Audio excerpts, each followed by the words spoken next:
મહેસાણા જિલ્લામાં છેલ્લા અઠવાડિયાથી વરસાદે વિરામ લીધો છે, પરંતુ વિસનગર શહેરમાં આવેલા માયાબજાર વિસ્તારમાં જાણે ધોધમાર વરસાદ તૂટી પડ્યો હોય અને પાણી જે વહેવા લાગ્યું હોય તેમ ગટરોના ગંદા પાણી વહી રહ્યા છે.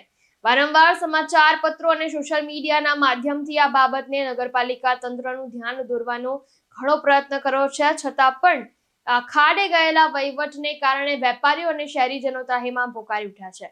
લોકોમાં એવી ચર્ચા પણ થઈ રહી છે કે આના કરતા તો ગોવિંદભાઈ પટેલ અને વર્ષાબેન પટેલના પ્રમુખ કાળમાં સારો વહીવટ ચાલી રહ્યો હતો એવું લોકોનું કહેવું છે, અને અત્યારે તો નગરપાલિકા જે છે એ કશું જ કરી ના રહી હોય એવું લાગી રહ્યું છે.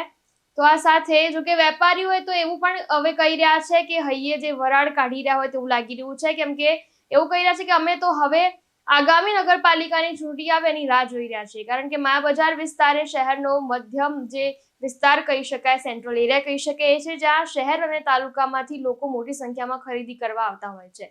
ત્યારે ગામડામાં રહેતા લોકો પણ પાલિકાના નિષ્ફળ વહીવટથી ભારે અત્યારે આક્રોશ ઠાલવી રહ્યા છે. પ્રકાશ સોની સાથે ચક્રવાત ન્યૂઝ, વિસનગર.